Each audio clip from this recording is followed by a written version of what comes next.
Voici le journal du soir de radioinfocité.com.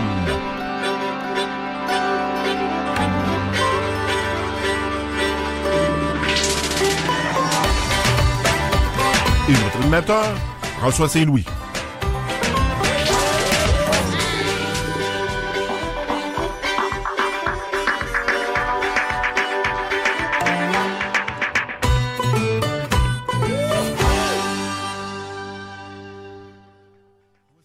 Eh bien, bonsoir, mesdames et messieurs. Bienvenue à une autre édition du Journal du Soir en ce 26 mai 2017. Eh bien, oui, fin de semaine qui arrive, début de fin de semaine. Il y en a des travailleurs de fin de semaine et il y a des gens qui leur gros travail commence, je dirais même tous les travailleurs de restaurants, là, tous ceux qui sont à la plaque demain matin, là, les serveurs, les serveuses là, pour les déjeuners. Il y a du monde.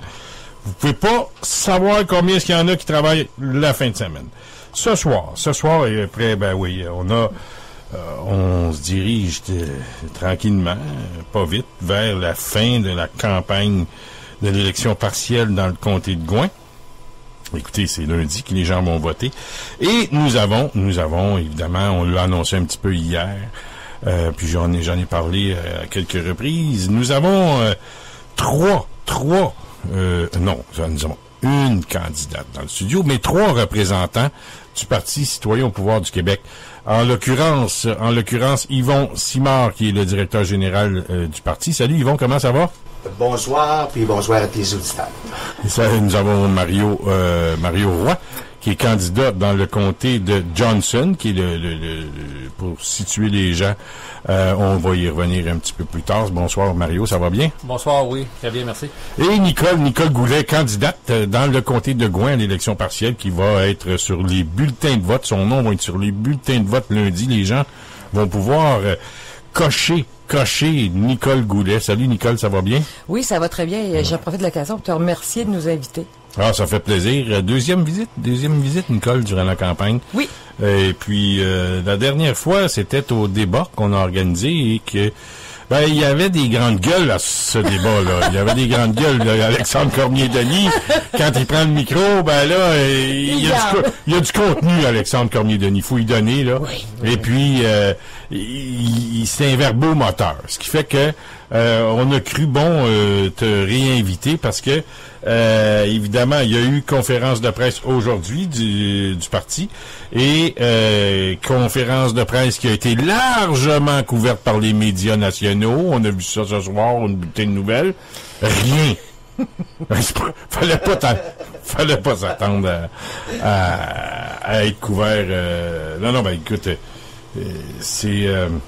c'est dur à avaler des fois, mais il faut s'habituer à ça. Une chance qu'on a les réseaux sociaux qui peuvent pallier à tout ça. Puis je pense que aujourd'hui, c'est un peu, je dirais, la nouvelle façon de faire. Et on l'a vu aux élections américaines, aux élections françaises, puis dans notre vie de tous les jours, que les réseaux sociaux, c'est un incontournable aujourd'hui. Et les médias, ils aiment pas ben ça. Les médias dans le conventionnel, là.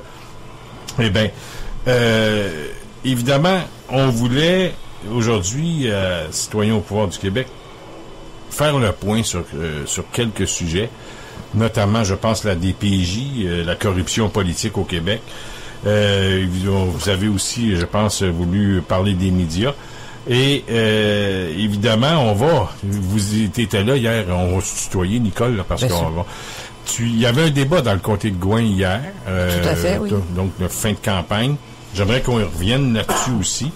Maintenant, si vous me le permettez, il y a un dossier que parfois les gens me parlent, c'est le dossier de la DPJ. La DPJ, vous avez voulu en parler en conférence de presse. Vous voulez amener ça sur quel angle? Nicole, puis peut-être Mario tout de suite après. En fait, c'est parce que citoyen au pouvoir, comme comme mandat, s'est donné comme mandat de dénoncer toutes les grandes institutions gouvernementales. Et on a voulu ce soir lancer la première d'une série de dénonciations. Et on a un expert en DPJ, en Mario Roy, qui a un très gros dossier, très, très étoffé, avec plein de preuves à l'appui de juges corrompus, de procureurs et tout ça, là. Fait que lui, c'était le premier d'une longue série. On a aussi des dossiers sur la corruption policière, sur la corruption au niveau de l'UPA. On a les six, les centres intégrés de santé et services sociaux, à tous les niveaux. On en a, mais ce soir, on a lancé la campagne avec le dossier de Mario. Et on a la chance qu'il soit en studio, Mario Roy. Au niveau de la DPJ, tout d'abord, Mario, tu es candidat dans Johnson pour les élections d'octobre 2018. Exactement. Est-ce que tu peux expliquer aux gens, c'est la circonscription de Johnson, ça se situe où au Québec? Johnson, c'est dans le centre du Québec. Ça fait partie de Drummondville. Drummondville est coupé en deux, qui est Drummond-Boisfranc, et le boulevard Lemire qui sépare... séparé en deux, qui part du boulevard Lemire, qui va jusqu'à Wickham, et en descendant à Actonville, ces petits villages-là en passant. Donc, c'est le centre du Québec. On peut dire que c'est le centre du Québec. Oui. Et au niveau de... Bon, là, vous avez voulu aborder le dossier de la DPJ. Vous abordez ce dossier de la DPJ sur quel angle que vous abordez le dossier? Ben, sur quel angle? Je suis directeur du Centre d'entraide familiale L'Unité. C'est moi qui ai fondé cet organisme-là en janvier 2016. C'est suite à ce que je fais des enquêtes privées en corruption judiciaire. Depuis 2010, j'ai eu moi-même affaire avec le directeur de la protection de la jeunesse et toutes les dessous. Et moi, ça a été une histoire personnelle qui m'a amené à enquêter sur eux. Concernant que mon enfant, en septembre 2010, a été victime d'attouchement sexuel par le conjoint de sa mère à l'époque. Et malgré ses aveux à protection de la jeunesse, malgré ses aveux à la police, malgré son rapport sexologique qui prouve qu'il est pédophile, la protection de la jeunesse a remis le pédophile avec mon enfant. Et vu que j'avais rencontré le procureur de la Couronne, il y a des gens qui n'aimaient pas ça, que je mette de la pression pour qu'il s'en aille en prison. C'était tout à fait anormal qu'un gars, malgré tous ses aveux, puisse retourner vivre avec mon enfant, et que moi, du jour au lendemain, j'avais plus le droit de voir mon enfant. Ça fait que je me suis isolé dans les Laurentides pendant 2 mois de temps. Au lieu d'aller commettre un crime, parce que tout le monde le dit tout, si quelqu'un touche à mon enfant, m'a le tué. C'est vrai que les émotions leur donnent le goût, mais je savais que c'était pas la solution pour revoir mes filles le plus vite possible. Ça fait que ce que j'ai fait, j'ai étudié le droit durant, j'en suis à ma 7e année d'études. J'ai étudié le code de procédure civile, le code criminel, la loi sur la protection de la jeunesse, le code de... Bref, toutes les lois qui se rattachent à la protection de la jeunesse de près ou de loin, pour me rendre compte que c'est un réseau très structuré qui nous soutire plus d'1 milliard de dollars par année. Parce que j'ai été approché par des parents de différentes familles qui voulaient que je regarde leur dossier, étant donné que je savais dans quelle ligne je m'enlignais. Et pour me rendre compte que j'étais pas le seul au Québec à vivre ça, c'est que la réalité, leur modus operandi, c'est qu'ils font, il y a des signalements de fait, peu importe le cas. Et les travailleurs sociaux, première chose qu'ils font quand ils rencontrent les parents, ils déforment tous les propos. Ils mettent les requêtes devant les tribunaux, empreinte parjure, ce qui est un acte criminel selon l'article 131.1 du Code criminel. Et les avocats, malheureusement, les avocats du barreau du Québec qui opèrent en chambre de la jeunesse sont complices. Les avocats représentant les enfants ne rencontrent jamais les enfants, ne voient pas à ce qu'ils ont besoin dans leur vie selon leur religion, selon leur croyance, leur éducation. Donc, ils les placent comme qu'ils veulent, où ce qu'ils veulent. Et malheureusement, les parents se prennent des avocats et les avocats adhèrent. Les parents, ils ont des preuves. Il y en a plusieurs qui ont des enregistrements valides à la cour pour contester, prouver que le document est un parjure. Et les avocats complices refusent de déposer des preuves des parents. Donc, on voit que à partir de là, le fait qu'un parent ne peut pas défendre sa cause adéquatement et pas bien être représenté, les parents, la plupart tombent dans la dépression. Il y en a qui ont été jusqu'au suicide. Donc, c'est ce qui m'a amené en 2013 à déposer des accusations criminelles au palais de justice de Saint-Jérôme. Donc, c'est les constables spéciaux de Saint-Jérôme qui étaient attitrés au dossier. Il y a un enquêteur du nom de Geneviève Lemieux qui enquêtait le dossier. Et après 1 an d'enquête, elle était venue assister à des procès parce que j'avais pris, moi, parce qu'ils ont essayé de me faire passer pour un fou. J'ai pris l'expert psychiatre Pierre Mailloux, qui est extrêmement reconnu devant les tribunaux pour ses expertises. Et puis, il a fait preuve qu'il y avait des complots médicaux dans mon cas. Et puis, avec la plainte criminelle que j'ai déposée, rien n'avançait, rien ne débloquait. Il y avait des parents qui m'approchaient et c'était les mêmes avocats dans les Laurentides qui opéraient les dossiers. Que là, j'ai compris que c'était un réseau qui gérait ça. Et une journée qui s'est arrivée, c'est que, connaissant le droit, concernant le droit criminel, je savais que les arrestations civiles étaient légales et que personne n'a d'immunité, ni dans les employés de la protection de la jeunesse, ni dans les juges, ni dans les avocats. L'article 120 du Code criminel le dit très clairement. Et ni au Parlement. L'article 119 du Code criminel en parle aussi qu'il n'y a aucun député qui a d'immunité ou aucun ministre ou quoi que ce soit. Que les gens nous font croire qu'ils ont des immunités, ce qui est complètement faux. Le Code criminel est clair là-dessus. Donc, une journée du 27 août 2014, j'ai appelé l'enquêteur disant que j'irais moi-même, au début, j'ai reporté une clé USB de mes enquêtes au Parlement de Québec, parce qu'en 2012, j'ai fait une grève de la soif de 4 jours devant le Parlement. Et bref, là, j'ai dit que je retournerais faire une grève de la soif, mais en allant porter les clés, et que 10 jours après, je mettrais les preuves documentaires sur Internet. Et ensuite, j'irai avec des amis qui ont des permis de port d'armes et on procédait aux arrestations.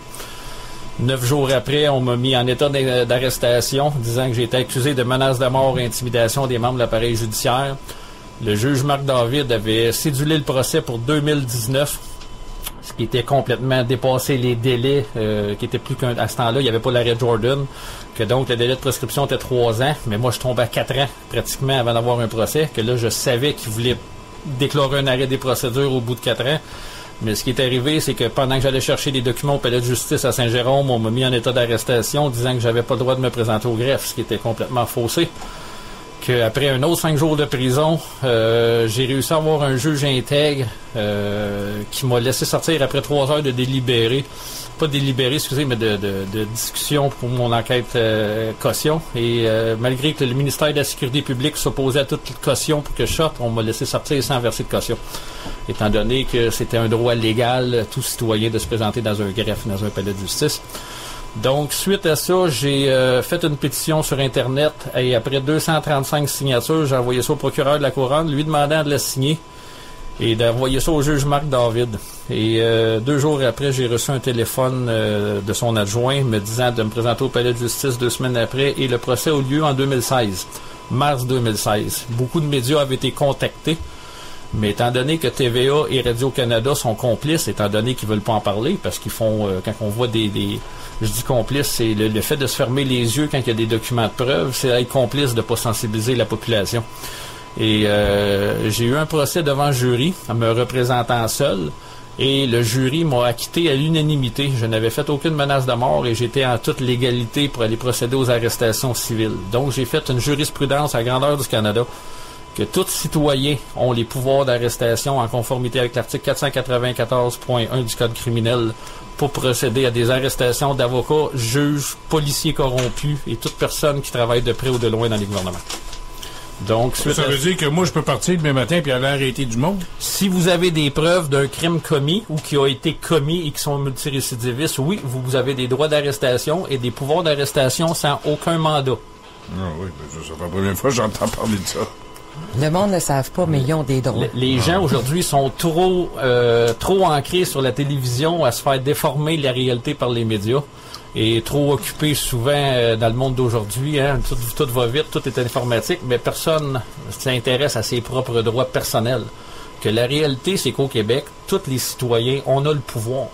C'est pas on a le pouvoir d'arrêter un avocat, on a le pouvoir d'arrêter un policier.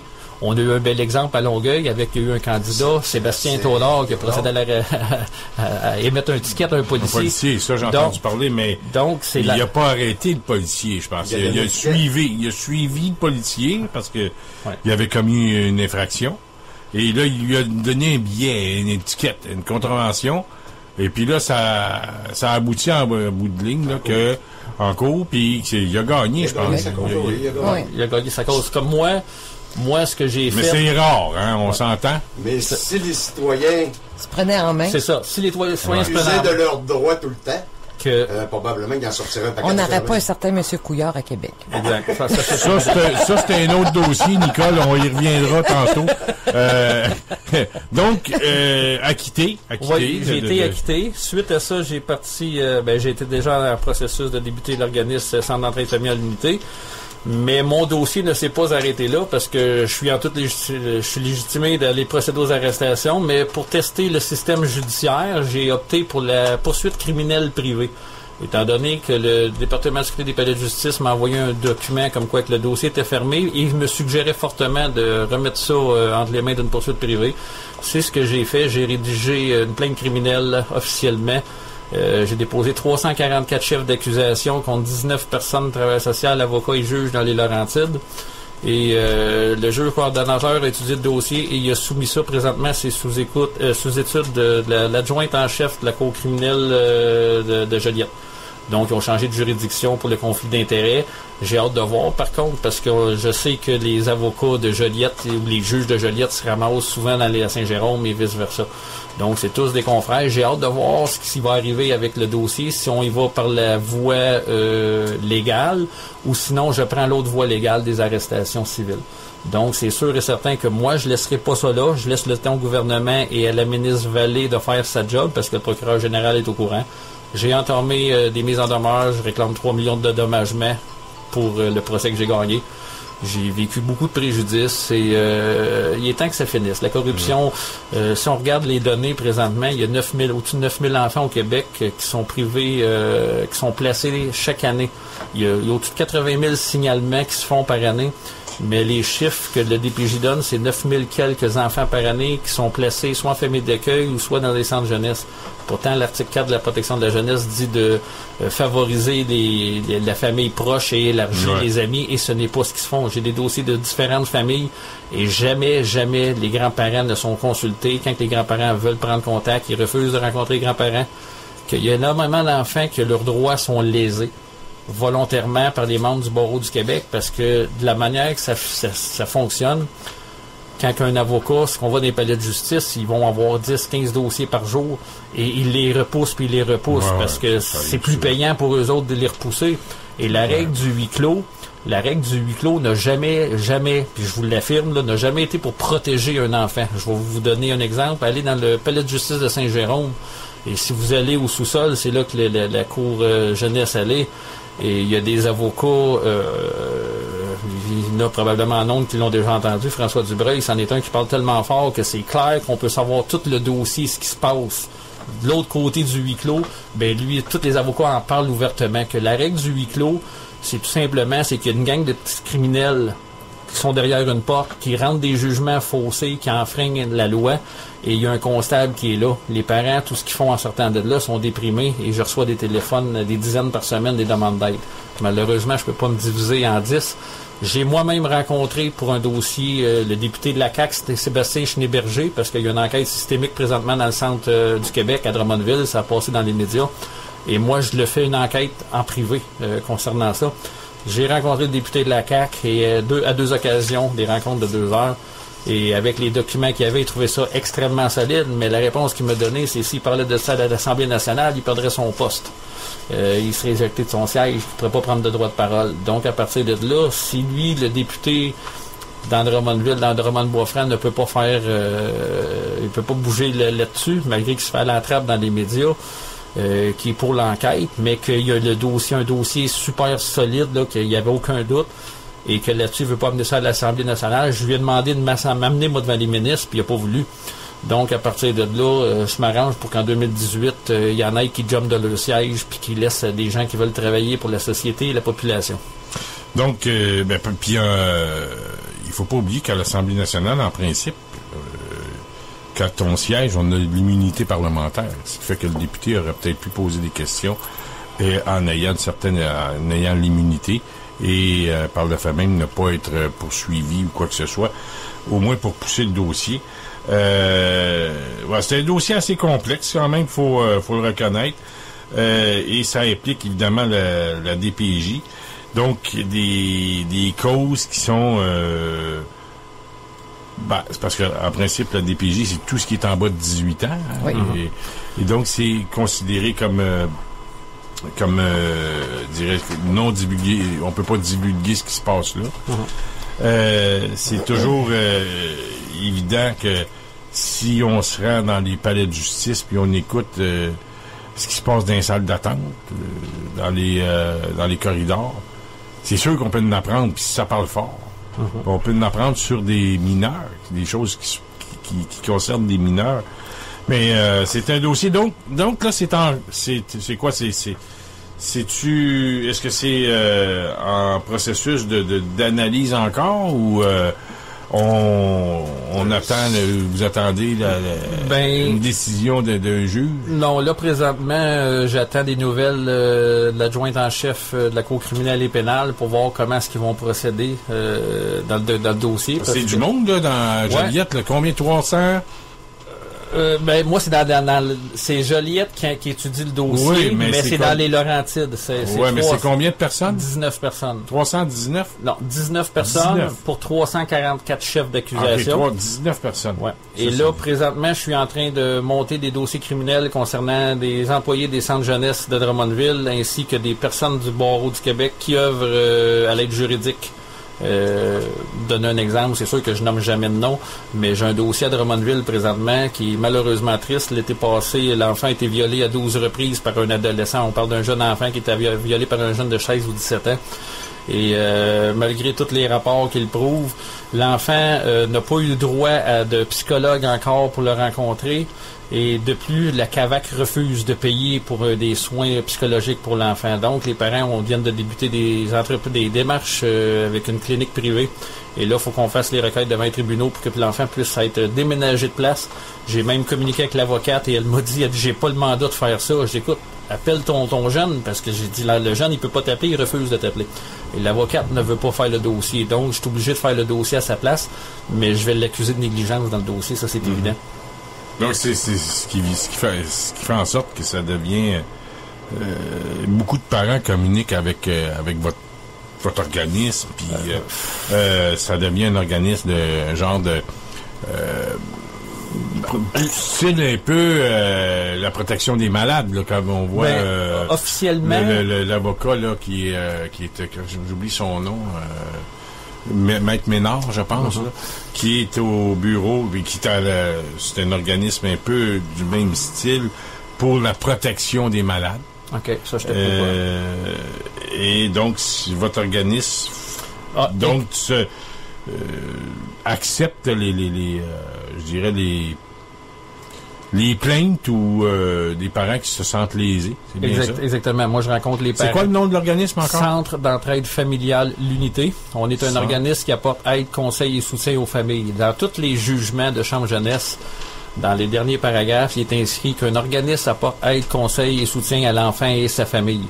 Malheureusement, moi-même, à l'époque, en 2010, j'ai cherché de l'aide. J'ai cherché de l'aide auprès de Centraide, auprès de plusieurs organismes. J'en avais pas pour moi. Je me suis rendu compte que les organismes disaient tous, c'est pas notre nom qui est dessus, puis on n'apporte pas d'aide pour ça. Donc, avec le temps, j'ai réalisé qu'il n'y a pas d'organisme qui apporte aide, conseil et soutien, que donc j'ai décidé avec des personnes, on a fondé un conseil d'administration, on s'est enregistré à des entreprises dans ce domaine de pratique-là. Et légalement, on a le droit d'opérer ce qu'on fait.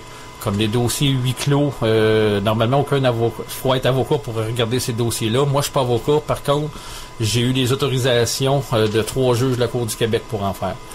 C'était à l'époque sous forme de travaux communautaires. Donc, je les ai faites volontairement. C'est un deal que j'ai fait avec la Couronne de les faire sous forme juridique. Que j'ai pu négocier une entente comme ça et j'ai fait de jurisprudence là-dedans qu'aujourd'hui j'ai un droit légal d'étudier des dossiers huis clos. C'est grâce à ça que je peux faire l'organisme que j'ai là.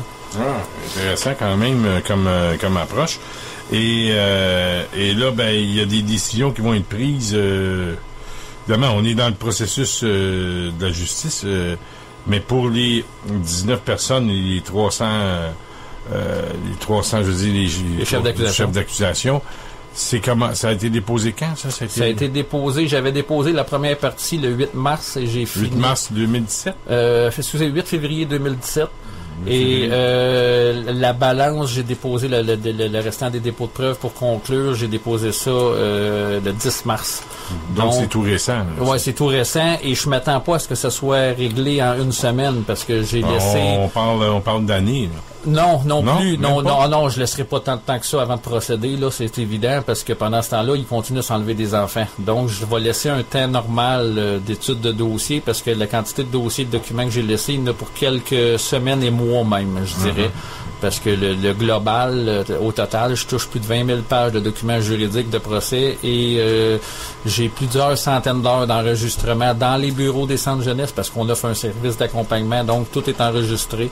J'ai des parents... Quasiment un travail à temps plein, hein?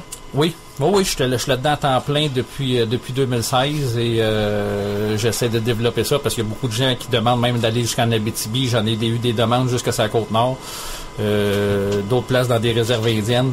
Il y a une demande, mais je peux pas me séparer en 10, puis on n'a pas encore les fonds. Le gouvernement nous offre pas de budget pour faire ça. Oh non, pas du tout. On peut pas avoir de subvention pour faire ça et malheureusement, on n'a pas de médias qui veut parler de notre cause. Donc, c'est sûr que nous autres, on essaie d'avoir l'appui du public, avoir des fonds monétaires parce que souvent les parents n'ont pas les fonds monétaires pour se payer un avocat. Puis nous autres, on veut pas charger non plus faire de l'argent sur le dos de des malheurs de des personnes. Donc, j'accepte de faire des dossiers pour ce qu'on peut dire des pitotes, mais le but, c'est pas de faire de l'argent, le but, c'est d'aider des parents, empêcher des suicides de se faire, des dépressions. Puis notre but, c'est de la réunification des familles, ce qu'aucun gouvernement ne veut faire. Le plus bel exemple que je peux vous donner, c'est que les centres jeunesse, les familles d'accueil, de la manière qu'ils sont payés, les enfants sont cotés de 1 à 6. Un enfant qui est coté 1, c'est un enfant qui est en bonne santé, il n'y a pas de problème de TDAH qu'il appelle ou de maladie quelconque. La famille d'accueil qui touche 38 $ et quelques, qui donne 12 000 par année. Que c'est quand même par jour, 38 piastres par jour. 38 par jour, excusez, et 12 000 par année au total. Mais par contre, si l'enfant il est coté 6, qui a des problèmes de comportement, ça va jusqu'à 28 000 par année que la famille d'accueil touche par enfant. Donc, les familles d'accueil, malheureusement, ils ont compris. Si l'enfant vient qu'à s'améliorer et avoir des bons comportements, ils vont être baissés sur le paye. Donc, le gouvernement a fait un système de paye dans le but que les enfants deviennent des générations pas éduquées, des générations gelées ces pelules, qu'au lieu d'offrir un aide aux jeunes, les familles d'accueil, ils n'ont pas le choix. S'ils aident le jeune comme il faut, ils vont se faire couper de salaire. Que les jeunes sont laissés à eux-mêmes, c'est réellement le cas. J'ai plusieurs adolescents qui m'en ont parlé de ce qu'ils vivent en centre jeunesse. Et malheureusement, les bonnes familles d'accueil y est ferment. Que la réalité, c'est que le gouvernement, il faudrait qu'il fasse le contraire. Que si l'enfant il a des problèmes, c'est correct, tu as un salaire, mais si ça s'améliore, ça prouve que tu fais un bon travail de parents d'accueil, donc tu dois être augmenté. La logique, c'est ça. Là, présentement, plus que l'enfant il est malade, plus qu'on sont payés. Qui dans l'intérêt, qui dans n'importe quel domaine de travail, que ce soit dans la construction, que ce soit dans le milieu médical, qui accepterait d'avoir une diminution de salaire si son travail est bien fait? Et c'est pas juste en jeunesse, en personnes âgées, en déficience, c'est pareil. Plus il est poqué, plus il paye, plus il va bien, moins il paye. Donc, t'es pas payé, t'améliores ton client, tu perds. C'est ça. Ça fait que les députés, présentement, ils sont tous au courant de ça. J'ai eu plusieurs communications. Moi, je me suis présenté comme candidat indépendant en 2012. Et en 2014, j'avais essayé en 2012. En 2014, je me suis présenté officiellement comme indépendant. Et depuis 2014, j'attends encore le retour d'appel des députés Cousineau dans Bertrand, que j'étais supposé avoir un rendez-vous et j'attends toujours le rappel. Donc, je suis plus rendu dans cette région-là, je suis rendu dans Johnson. Et dans Johnson, j'avais pas rencontré le député Lamontagne. J'ai pas fait de recherche parce qu'il était en deuil à cette époque-là. Et c'est tout à fait comprenable. Donc, je m'étais tourné vers Drummond-Boisfranc, qui est quand même le même territoire pour le DPJ. Il n'y a pas grande différence, un coin de rue ou deux. Puis pour me faire dire qu'ils peuvent pas rien faire, je suis désolé, là, mais c'est qu'ils n'ont pas d'affaires à l'Assemblée nationale. C'est une honte pour le peuple. Ouais. Puis, là, est-ce que votre organisme, qui en fait, qui est le Centre d'entraide familiale, l'Unité, a des statistiques au niveau des centres d'accueil, au niveau de la prise de médicaments? Est-ce que c'est plus élevé que dans la moyenne de la jeunesse québécoise? Est-ce que vous avez des statistiques là-dessus? Moi, je peux vous dire qu'à Drummondville, présentement, tous les dossiers que j'ai, Malheureusement, les jeunes sont tous médicamentés. Dans les centres d'accueil? Sont tous les dossiers que j'ai présentement, les enfants sont tous placés jusqu'à majorité. On essaie d'établir des renversements parce qu'on a des enregistrements qui prouvent que les parents sont adéquats, des aveux même de la protection de la jeunesse en rencontre avec le parent qui avait plus rien à reprocher, mais rendu à la cour, ils le disent pas. Donc, les enfants sont bourrés de pilules, sont tous diagnostiqués TDAH. Comme dernièrement, on a un jeune qui a été évalué parce que lui avait ses visites chez eux et on l'a fait évaluer par une clinique privée. L'intervenante en question s'est déplacée pour aller évaluer l'enfant et l'enfant, il est mal diagnostiqué, il n'a pas besoin d'aucun médicament et il est TDAH et non TDA. Donc, il y a des très mauvais diagnostics de fait, mais c'est volontaire parce que s'il est avec les pilules, il est plus payant.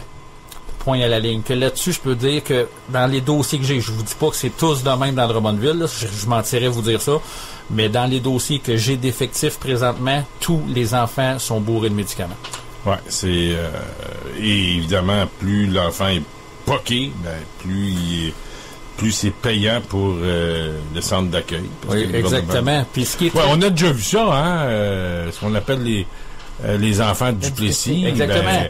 Les enfants de Duplessis, on a bien beau, on blâme toujours. C'est facile à dire les enfants de Duplessis. Mais en fait, Duplessis, là-dedans, c'était pas lui le problème. C'était le problème, c'était le fédéral avec les communautés, certaines communautés religieuses, avec la complicité des médecins. Qui ont signé de faux diagnostics parce que c'était plus payant. Le fédéral donnait plus d'argent pour les enfants qui étaient... C'est la même chose aujourd'hui. Qui étaient diagnostiqués... Comment? Avec les Autochtones. Oui. Ouais, exactement. Ils ont juste changé le nom. Avant, c'était les communautés religieuses qui géraient les enfants de Duplessis. Maintenant, c'est le gouvernement qui gère les enfants du DPJ. Ouais, c'est un peu ça. C'est la réalité. C'est plus qu'un peu ça, c'est la réalité.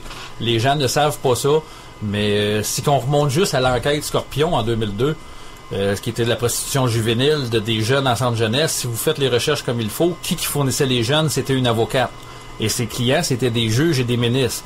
Quand que le dossier a sorti public, George Gillette, l'ancien propriétaire des Canadiens, avait été accusé. Mais quand les noms de ministres ont commencé à sortir dans les courriels, ce qui est arrivé, c'est que Jean Charest avait déclaré qu'on arrête ça là, l'enquête. Mais curieusement, Marc Bellemare, 2 semaines après ou 3 semaines après, a démissionné son poste de ministre de la Justice.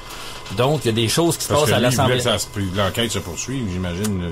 Je peux pas m'avancer dans quoi que ce soit que l'enquête voulait se poursuivre ou bien non, qu'il était d'un non-cité.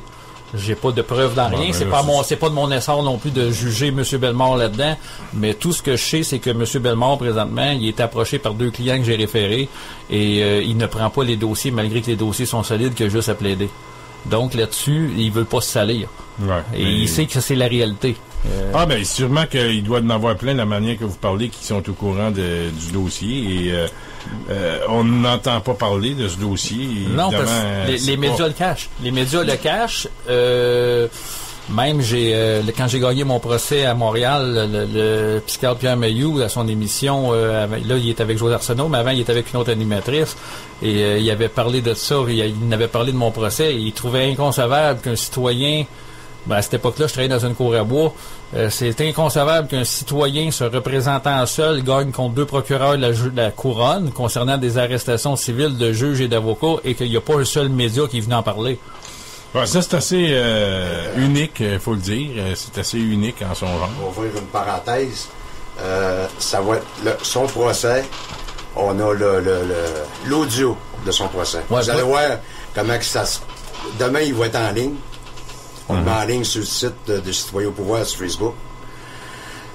Vous allez voir comment c'est ridicule, le juge, ce qui se passe avec lui, entre les deux. Là. J'ai fait un topo. C'est vraiment ridicule. J'ai tous les 10 du procès. Le procès était cédulé pour 30 jours. J'avais 52 témoins à faire témoigner qui étaient des avocats, des complices de ces crimes-là. Je voulais prouver que c'était des criminels.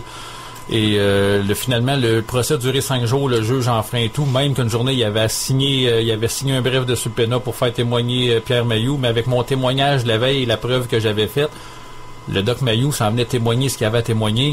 Et le juge a refusé parce qu'on démolissait toute la couronne.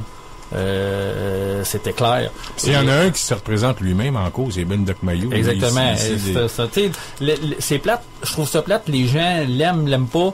Les gens s'arrêtent pas à l'homme réellement, le psychiatre. Lui, quand il était à la radio, il faut pas oublier, là, il est membre de l'Union des artistes, là.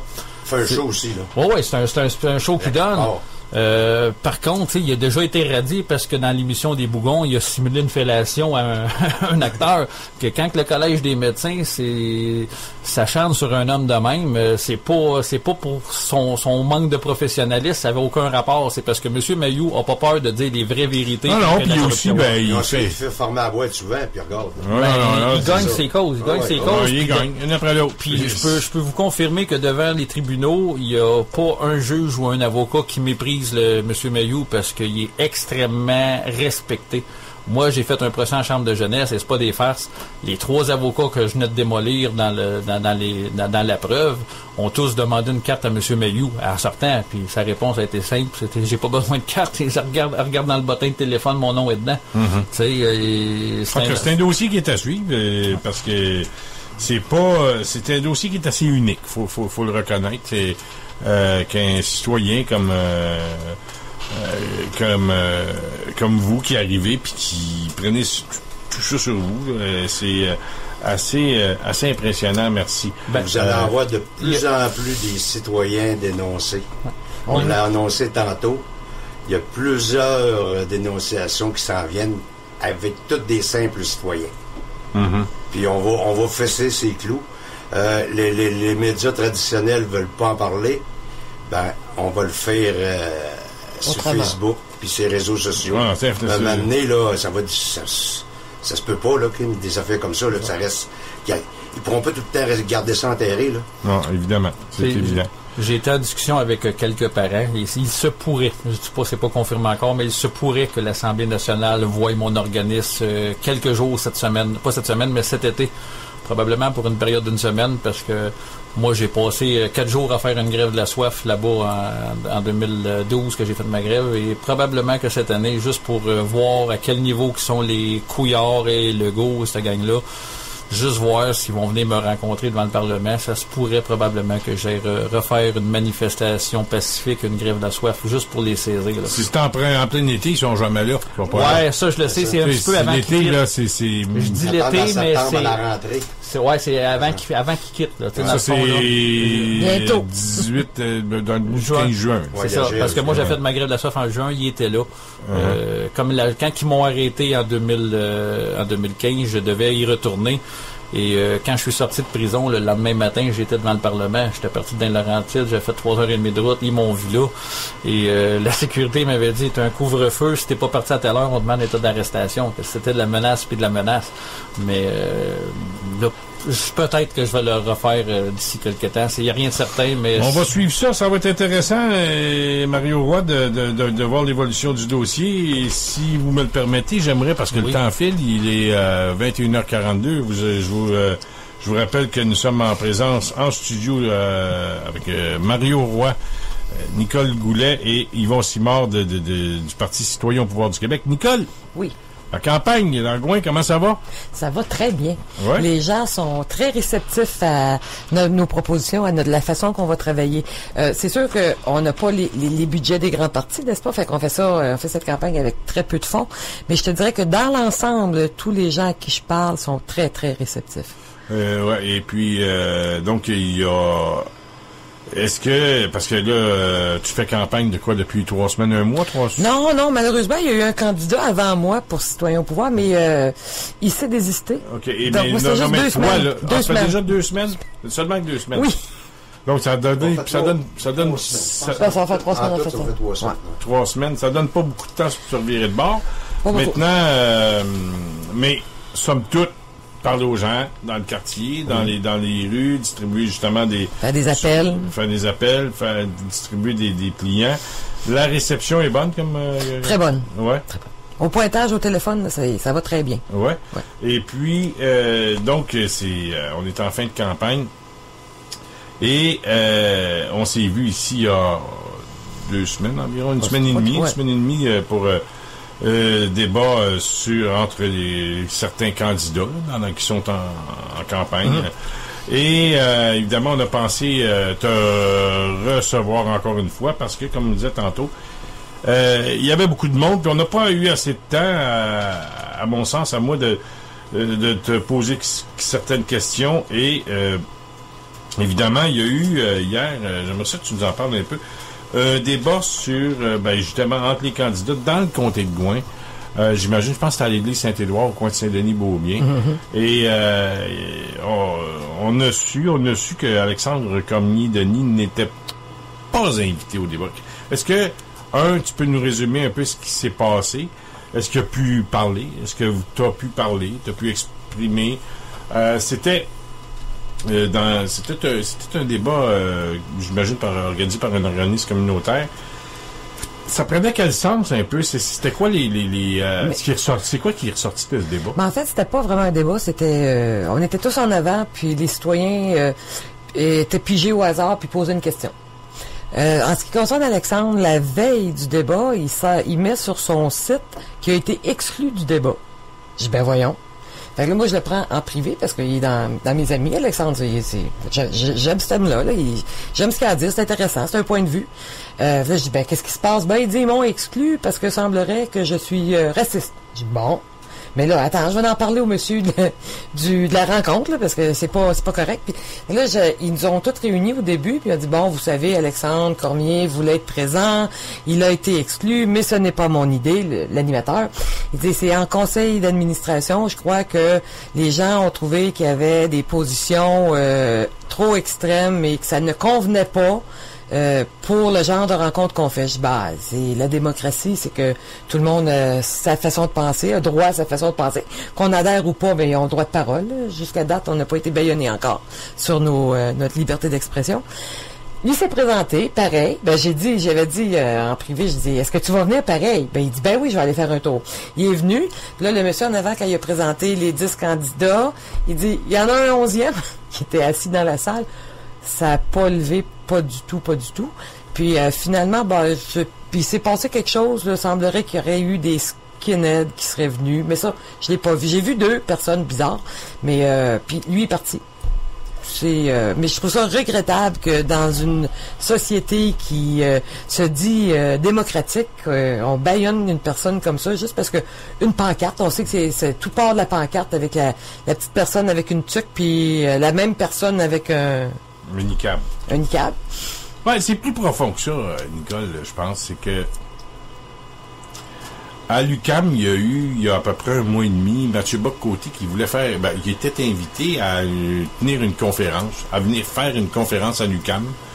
Peu importe le sujet, je connais pas le thème, mais j'imagine que ça doit. Il est diplômé en sociologie, ça devait tourner autour de ça, là, au niveau de la sociologie. Bon. Et la conférence a été annulée parce qu'il y a eu des menaces à l'UQAM contre Mathieu Bock-Côté, que s'il venait faire sa conférence, il y aurait du grabuge, il y aurait du trouble, et il y a eu des menaces violentes. Il a même été entarté. Il y a dans un de son lancement de livre, dans une librairie dans le coin de Québec. Et, les mondes peuvent dire, se faire lancer une tarte à la crème en plein visage, ça fait pas mal, c'est pas violent. C'est violent. Ben oui. C'est violent. Tu sais pas ce qui peut arriver.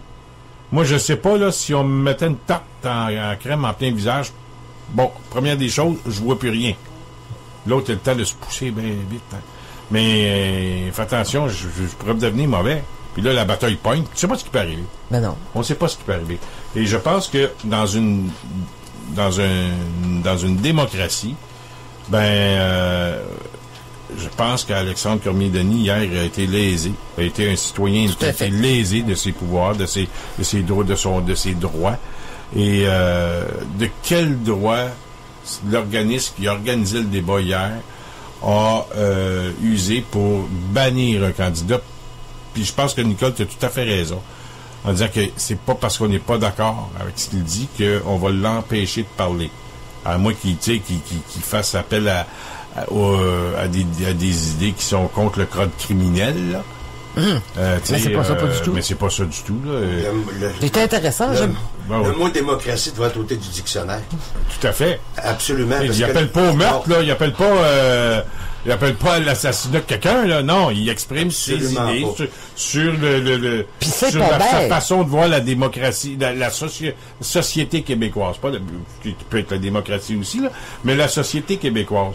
Et on en est rendu là au Québec, là. Puis ça va piercer, là. Puis ses idées, c'est vraiment pas bête ce qu'il dit. Non, tout à fait, ça se tient. C'est logique. Je dirais que c'est appuyé par une bonne partie de la population. Même si... vous savez, regarde... Mais c'est ce qui a fait peur d'Angouin, parce qu'on sait que le candidat vedette il n'est pas le même courant de pensée, mais pas du tout qu'Alexandre. Là. Mais non, c'est évident. Puis il était là, le candidat vedette était là hier, fait que c'est sûr qu'il voulait pas être avec Alexandre, parce qu'Alexandre, il est très verbomoteur, n'est-ce pas? Non, mais oui, mais c'était pas un débat. C'était pas un débat, c'est ça. Il n'y avait rien de dangereux là-dedans. Ouais. Et le monde posait des questions. Ça arrêtait le temps, justement. Donne-moi un exemple de question. C'était-tu vraiment communautaire? Qu'est-ce que vous voulez faire pour les gens du quartier au niveau, je sais pas, moi, des garderies, mettons? Non, les questions qu'il y a eu, c'était en rapport avec les besoins d'Angouin, bien sûr. Mais il y a une question qui n'a pas pu être débattue. C'était au niveau des logements. Bon, c'est un peu... C'est ça. Ensuite, c'est un peu comme les garderies, les logements. Ouais, ensuite, il y en a une autre, la condition des aînés. Bon, c'est un peu... Ça touche, tu sais, des domaines qui touchent les différents thèmes. Des besoins qui touchent notre société. Ben oui. Les personnes âgées, les logements sociaux aussi. Oui, c'est ça, oui. Bon, puis c'est ça, il y a eu une petite question posée strictement à Gabriel Nadeau-Dubois et Vanessa Dion sur l'option... La souveraineté? Oui. Bon, OK. Ça, c'est plus national, disons. Mais les autres dossiers, c'est des dossiers qui sont... Ben oui, c'est national, les logements sociaux, c'est national, mais ça touche le local aussi. C'est ça. Donc, on n'aurait pas... C'est pas un débat qui s'apprêtait à discuter des enjeux de société, style ce que Alexandre Cormier-Denis a parlé dans sa campagne au niveau de l'immigration musulmane, puis c'est ça qu'il parlait sur sa pancarte, là, c'est ça qu'il donnait comme qui faisait référence. C'est plus l'islam que le musulman, je pense. Hein? C'est plus l'islam que le musulman. L'islam, oui, mais tu sais. Un islam extrémiste. Différencier les deux, hein? Ouais, mais c'était pas ça le débat hier. Pas non, je pas à ça, là. C'était pas. Et donc, pourquoi est-ce qu'on l'a exclu? Parce que probablement que les questions étaient les thèmes étaient décidés d'avance, si on peut le dire. Oui, sauf qu'on sait très bien que dans ce genre de trucs-là, c'est sûr que chacun des grands partis ont réussi à dévier chacune des questions pour passer leur message. Bon, oui, c'est normal. Grande promesse. Puis ils ont peut-être pensé qu'Alexandre dévierait aussi. Oui, puis il y a aussi d'avoir une bonne conscience. Hein. Une bonne conscience de ne pas... regarde, ça ressemble d'une gang de cuisses. Ben, c'est ça. Tu as tout à fait raison. Là, regarde, moi, clairement, c'est ce que je pense. C'est ça. Ça ressemble vraiment à ça. Comment est-ce qu'il applaudissait hier? Y en a-tu qui applaudissait? Ben, il y a un monsieur jeune homme libéral qui est rentré avec son fan club. C'est sûr, ils ont de l'argent, eux autres, qui déplacent du monde en gang, puis ils ont de l'argent. Le candidat libéral, il est venu avec son fan club, puis ils ont applaudi. Oui. Pas à la manière QS comme ça. Puis, il y avait un petit peu d'option nationale avec quelques adeptes. Non, mais c'est correct. C'est de bonne guerre. Il y en a un qui s'est fait tuer, c'est le petit conservateur. Oh. Nicole, il nous reste quelques minutes. J'aimerais te laisser la parole parce que tu es candidate là, du Parti citoyen au pouvoir du Québec et je me dis pourquoi est-ce que les gens de Gouin doivent voter pour toi et sur quoi tu vas travailler? Si les gens t'appuient et mettent un X ou un crochet à ton nom lundi, c'est pourquoi? Alors, on sait que c'est pour un court mandat, hein, le maximum 1 an et demi avant les autres élections. Donc, moi, je me différencie des autres parce que je ne fais aucune grande promesse. Moi, ce que je promets, si je suis élu, c'est que le premier mois, je convoquerai une assemblée citoyenne dans laquelle je m'engage à écouter les gens de Gouin Et ce que je dis d'ailleurs sur mon petit pamphlet, c'est que je veux être la voix de Gouin à Québec. Je vais rapporter ce qu'ils veulent à Québec. Donc, je peux pas promettre de changer le monde en 18 mois, là, en un an et demi, on peut pas. Mais je vais les écouter. Je vais prendre note, puis je vais rapporter. Puis c'est sûr que je serai seul de mon parti à Québec. J'aurai pas vraiment de temps de parole en chambre. Hein? Je vais probablement être dans un coin, sauf que il y a des coulisses. Et moi, je suis un petit peu contre aussi le monopole des grands médias à l'Assemblée, des accréditations aux médias. Moi, je m'engage à rencontrer les petits médias en coulisses et dénoncer ce qui sera passé en chambre. Ça, je peux le faire. Moi, ce que j'aimerais beaucoup, c'est que les gens de Gouin donnent la chance à une gouvernance nouvelle et vraiment différente. Parce qu'à Cap, on n'a pas aucune accointance avec aucune corporation, aucun lobby, aucune grande fortune. On n'est pas là pour le pouvoir, on n'est pas là pour la gloriole, parce que citoyens au pouvoir demandent un mandat au pouvoir. Juste pour refaire une constitution, remettre la démocratie sur les rails, sur les vrais rails de la démocratie, et ensuite, le parti sera dissous. La gouvernance sera remise dans les mains des citoyens. C'est ça qu'on veut faire. Donc, on ne vise pas du long terme. On ne vise pas une pension. En terminant, est-ce que citoyen au pouvoir est pour la proportionnelle ou ça va être consulté chez les membres? Ça aussi, c'est un autre sujet qui va être débattu. Tout sera mis en jeu. Tout. On veut faire une constitution. Tout va être inclus dans la constitution et les gens voteront pour ce qu'ils veulent. Les gens viendront dire ce qu'ils veulent.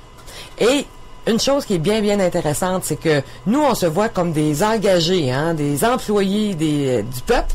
Donc, on met nos postes en jeu. Nous, si je fais pas ma job, tu me renverras. Tu me destitueras. J'ai lancé l'invitation à tous les candidats hier de mettre une clause de destitution dans leur statut. Il n'y a pas eu de réponse. Ils veulent pas faire ça. Parce qu'ils veulent un siège bien au chaud très longtemps. Ah, ben ça, c'est évident. Ça, mais nous, on veut pas ça. Je dirais... J'en connais un, en tout cas, qui en veut un au chaud bien longtemps. Oui, parce qu'il est bien jeune. C'est Gabriel Nadeau-Dubois, il veut ça pour longtemps. Mais il faut faire attention, hein, il y a des candidats qui pensaient être dans des châteaux forts. Quand on parle de Gouin, Rosemont Petite Patrie, puis... C'est le Bloc québécois, Bernard Bigra, qui a été député pendant une dizaine d'années, qui gagnait avec des grosses majorités. À un moment donné, le super Jack Layton est arrivé, puis il a balayé tout le Québec sur son passage. Il était sympathique, Jack Layton. Le bon Jack. Et Bernard Bigra. Et on va prendre un autre comté qui est très connu, le comté d'Hochelaga, où ça s'appelle Sainte-Marie, mais le comté de Gilles Duceppe. Gilles Duceppe a été battu 2 fois dans son comté après avoir été élu depuis 1990. J'étais là comme militant en 90, puis il a perdu en 2012 peut-être, je pense que c'est à peu près 2012, 2011, 2012. Là. 2012, ce qui fait qu'il a été là pendant 22 ans, élu sans arrêt. Et là, le bon Jack Layton, avec une madame inconnue, l'a battu. Il y a même des gens qui se sont présentés dans le parti de Jack Layton qui étaient en Ontario ou dans le sud. Dans le sud, la petite madame en Floride. Même pas de pancarte, même pas connu. Ils ont rempli un bulletin de mise en candidature comme ça, sur le coin d'une table. T'es sûr que tu seras pas élu, ça va être un poteau. Puis elle a été élue, je parle de la députée, je pense, de Berthier. Oui. Je me souviens plus son nom. Elle parlait pas un mot français. En fait, elle a appris son métier, puis elle a fait une bonne job pareil. Oui, elle a appris le français, elle parle super bien le français aujourd'hui. Je me souviens plus son nom, j'ai oublié. Mais c'est pas grave. Ce qui me fait dire qu'il n'y a jamais, je dirais, un comté garanti à vie pour parti politique. Et c'est pour ça que moi, je pense que la démocratie peut toujours, je dirais, surprendre. Oui. Et puis là, on va voir lundi. Donc, écoute, c'est tout le temps qu'on a. J'ai quelqu'un qui va arriver en ondes à 22h02, 22h03. Est-ce qu'il y a encore une minute, Nicole, encore une fois, pour s'il y a quelque chose à ajouter, notamment, évidemment, de demander aux gens de t'appuyer, c'est évident. Donc, lundi... ça va être la première fois que Citoyens au pouvoir du Québec présente dans le coin, oui. Dans le coin. Y a-tu d'autres... non, il y a eu d'autres élections, il y a eu d'autres candidats, mais le parti est plus connu depuis un an environ. Là. ça va bien les affaires, par exemple, pour Citoyens au pouvoir du Québec. Disons que il a rentré cette année, là, ça a été il y a un petit mouvement là, qui s'est levé. Là. Puis c'est ça, là, avec la partielle aussi, là, disons, plus ces réseaux sociaux, comme on dit, là. Mais ça va bien. Ce train va loin, comme on dit. Ce train va loin. Ben, écoutez, c'est fort intéressant et on va se reparler probablement la semaine prochaine pour voir, disons, faire une analyse un petit peu de post-mortem. Ouais, on va analyser la campagne, le pourcentage. On peut être surpris. Effectivement. On va se reparler, Nicole Goulet, la semaine prochaine pour analyser tout ça. Ça va être intéressant de voir comment les électeurs de Gouin ont